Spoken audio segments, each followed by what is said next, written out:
This is an incredible morning. It's just gone 10 a.m. here. Big Ben has struck, and it is a very ominous ringing, if you like, for the UK's and the UK politics. Nothing is certain. Theresa May tried her hand in this election, and she has been punished by the British voters. So she now has to work out how to form the next government. But the story of the night also belongs with Jeremy Corbyn. He was seen as a weak Labour leader, but he's actually come out very strong. He's improved his party's tally of votes and seats considerably. He is now offering to form a minority government himself. Quite an about turn, quite a real change here in British politics. Simon McGregor-Wood, my colleague just across the Thames over there outside the Houses of Parliament, has been following this story all night for us and is just about still on his feet. Simon, this is incredible, isn't it? We're expecting the Prime Minister to speak any moment.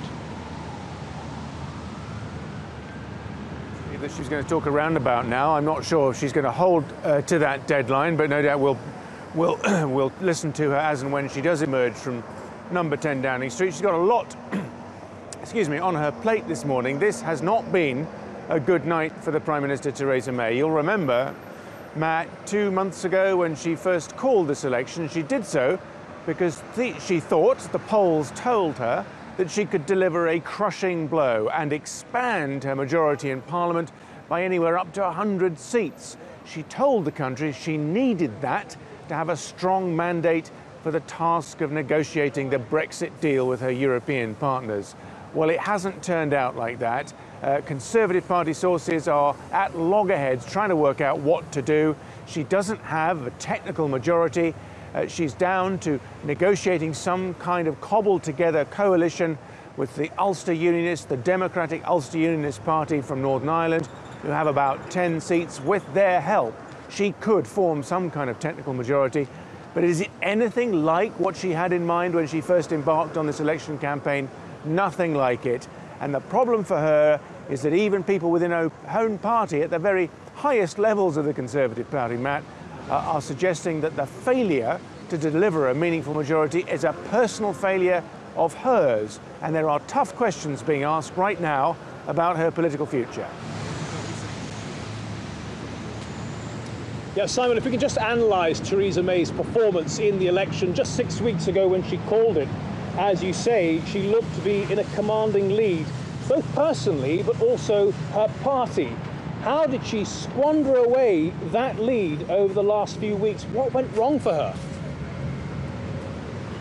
Well, I think there are a number of things that went wrong for her. You'll remember that halfway through the campaign, she released a manifesto in which there was an extremely unpopular policy to do with social care, how to pay for the increasing number of old people who need care at home. She then, days later, did a dramatic, unprecedented policy U-turn, and it made her look rather weak and indecisive. And I think ever since that moment, everything she's turned to, everything she's touched, has gone wrong for her. The manifesto generally didn't have any good news in it. She pitched it as a responsible, realistic appraisal of the tough times ahead. And she tried to persuade the British electorate, Matt, that she was the tough leader to lead this country through those tough times. There wasn't any sweetness in it at all. And some of the policies actually affected her core voters in the Conservative Party. And I think the other thing we learnt about Theresa May during the course of this campaign is that she's quite frankly not a very good campaigner. She was tucked away at the Home Office for 5 years when David Cameron was Prime Minister. She was quiet, she was studious, and I think people thought she was professional and competent, and they rather liked that idea. But when it came to standing on the street corner, shaking people's hands, trying to energise them, I think the consensus quickly emerged was actually she wasn't very good at that. And that worked against her terribly badly. And I think the final thing at the end is that she refused to debate people live on television, these big set-piece debates. And again, that made her look weak and rather reluctant to confront her enemies, so to speak. So all in all, I think it was a very badly managed campaign. And Simon, she doesn't seem to be able to move with the times. She's repeating the same mantra overnight when she knew the results were terrible, as she did throughout the campaign. Britain needs a strong and stable government. She's actually taken the country from a relatively clear position.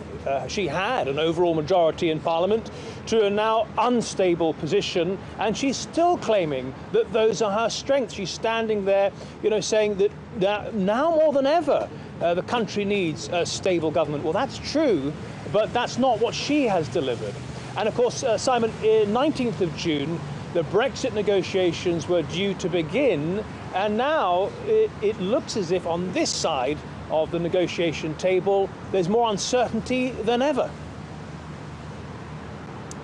You're absolutely right, and there are increasing sounds emerging from Brussels, the latest from Donald Tusk, the head of the European Union Council, to suggest that the Europeans know for sure that deadline of June the 19th is going to slide, because they realise the British political house is in a considerable state of disorder.